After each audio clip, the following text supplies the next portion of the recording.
টাকা দিয়ে বিদেশি মুদ্রা কিনে ব্যবসা করা যাবে কিনা, এবং এর সাথে আরো একটি প্রশ্ন উনি যুক্ত করেছেন যে বাকিতে বিক্রি করার সময় নগদের চাইতে বেশি দাম ধরা যাবে কিনা।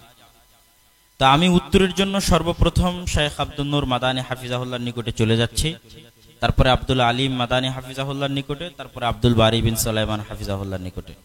ফালে তাফাদ্দাল মাশকুর। আসসালামু আলাইকুম ওয়া রাহমাতুল্লাহি ওয়া বারাকাতুহু। ইন্নাল হামদুলিল্লাহি ওয়াহদাহু ওয়াসসালাতু ওয়াসসালামু আলা মান লা নাবিয়্যা বা'দা ওয়া আলা আলিহি ওয়া আসহাবিহি ওয়া মান তাবি'আহুম বিইহসানিন ইলা ইয়াউমিদ্দিন, আম্মা বা'দ। আমাদের প্রথম প্রশ্ন হচ্ছে যে টাকা দিয়ে বিদেশি মুদ্রা কেনা বেচা করা জায়েজ আছে কিনা। তো এই বিষয়ে আমাদের যেটুকু জানা সেটা হচ্ছে, যেহেতু হাদিসে যেটা নিষেধ করা হয়েছে স্বর্ণের বিনিময়ে স্বর্ণ কম বেশি করা, এটা নিষেধ।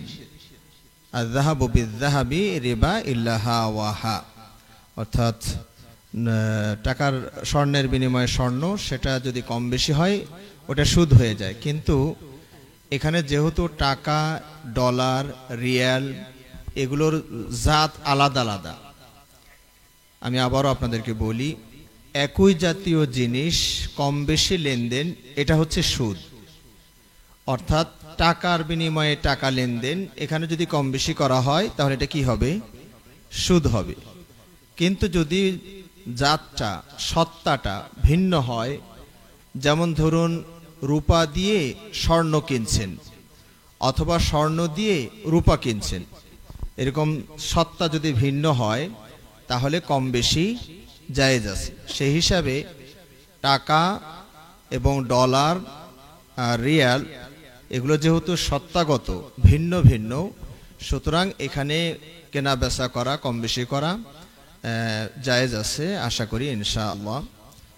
দ্বিতীয় যে প্রশ্নটি উনি করেছেন সেটা হলো, নগদে বিক্রি করলে একরকম রেট, বাকিতে বিক্রি করলে আর এক রকম রেট।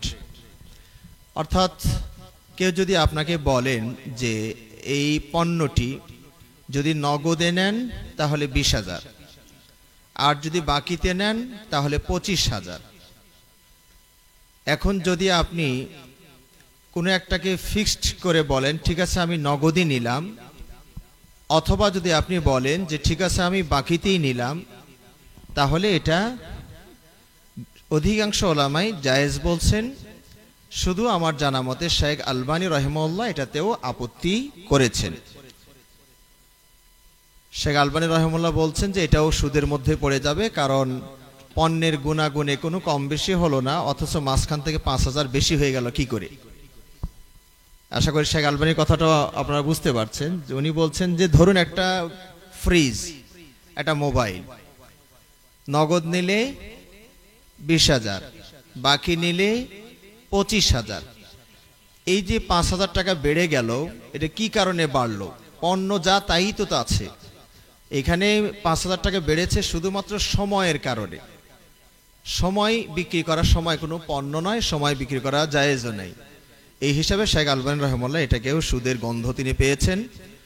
তবে ইমাম শাফি রহিমাহুল্লাহ থেকে শুরু করে সৌদি আরবের যারা বড় বড় গ্র্যান্ড মুফতি যারা ছিলেন, শেখ বিন বাজ রহিমাহুল্লাহ, ইবনে উসাইমিন সহ বাকি অধিকাংশ ওলামাই এটাকে জায়েজ বলেছেন। সুতরাং আমরা অধিকাংশ ওলামা যেটা বলেছেন সেটাই জায়েজ মনে করছি। তবে যদি কেউ সতর্ক থাকেন যে নগদ বিক্রি করলেও যা, বাকি বিক্রি করলেও তা, সেটা আরও নিরাপদ, এটা বলা যেতে পারে। বাকি আমাদের ভাইদের কাছে আরো কিছু নতুন থাকলে তারা ইনশাআল্লাহ সেটাতেও অংশগ্রহণ করবেন ইনশাআল্লাহ।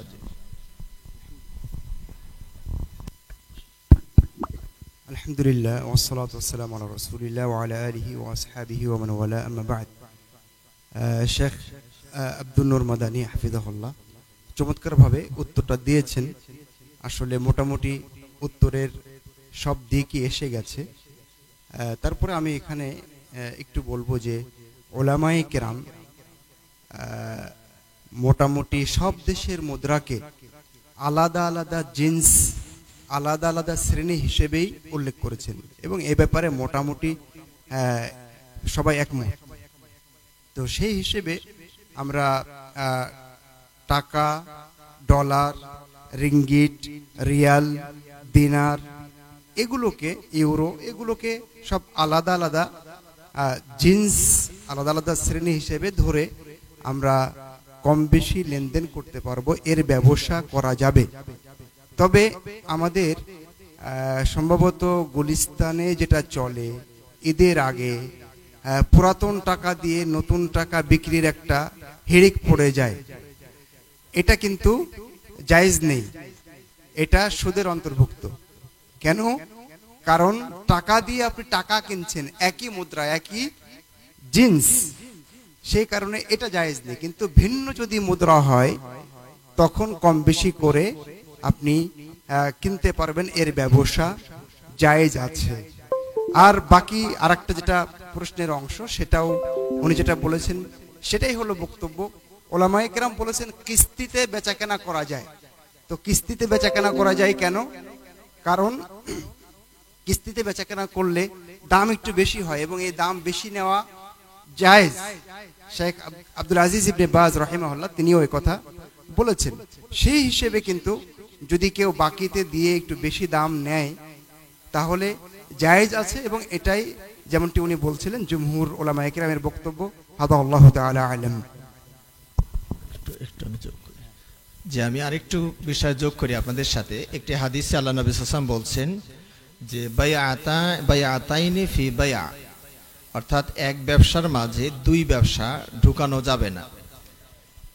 সেটার সুরতটা হচ্ছে এরকম, যদি আপনাকে দোকানদার বলে যে নগদ নিলে 20,000, বাকি নিলে 25,000, আপনি শুধু বললেন ওকে ঠিক আছে, তাহলে এটা জায়েজ হবে না।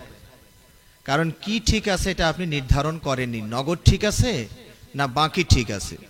এটাকেও ইমাম শাফি রাহিমাহুল্লাহ ওই দুই ব্যবসার মাঝে এক ব্যবসা ঢুকিয়ে দেওয়া বা এক ব্যবসার মাঝে দুই ব্যবসা ঢুকিয়ে দেওয়া এর শ্রেণীভুক্ত করেছেন।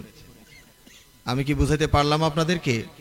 অর্থাৎ যখন কেউ বলবে নগদ নিলে 20, বাকি নিলে 25, আর আপনি যদি বলেন ওকে ঠিক আছে, কোনোটা নির্দিষ্ট করলেন না, তাহলে এটা নিষেধ। আর আপনি যদি বলেন ঠিক আছে আমি নগদই নিলাম, তবে টাকাটা আমি বাসা থেকে এসে দিয়ে যাচ্ছি, তাহলেও এটা জায়েজ হবে। অথবা বলেন আমি বাকি নিলাম, 6 মাস পরে আপনাকে 25,000 টাকা দিয়ে দিব।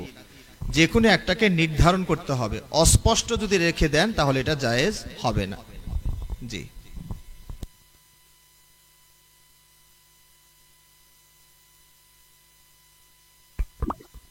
আলহামদুলিল্লাহি ওয়াহদা ওয়াসসালাতু ওয়াসসালামু আলা মান লা নাবিয়্যা বা'দা, আম্মা বা'দ।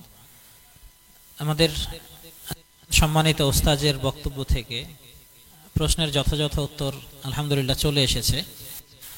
সর্বশেষ শেখ যে বিষয়টি ইঙ্গিত করলেন, আসলে এই ব্যবসার ক্ষেত্রে এই ব্যাপারটি বেশি জরুরি। বাকিতে এবং নগদে ক্রয় বিক্রয়ের ক্ষেত্রে আপনাকে নির্ধারণ করতে হবে যে আসলে আপনি কোনটাই নিতে চাচ্ছেন। এটা নির্ধারণ করা হলে সেটা জায়েজ। যদি আপনি কোনোটাই নির্ধারণ না করে ক্রয় বিক্রয় সম্পন্ন করেন তখন সেটা নাজায়েজ হবে, এবং সেই ব্যবসাটাকে এক ব্যবসায় দুই ব্যবসা হিসাবে গণ্য করা হয়েছে, বা এক পণ্যে দুই বিক্রি বলে গণ্য করা হয়েছে। কিন্তু যদি কোনো একটিকে নির্ধারণ করে ফেলা হয়, নগদ কিংবা বাকি কোনটাতে নিচ্ছে, ক্রেতা যদি সেটা নির্ধারণ করে নেয় তাহলে সেটা আর নাজায়েজ থাকবে না। আল্লাহু আ'লাম। রাহমাতুল্লাহ।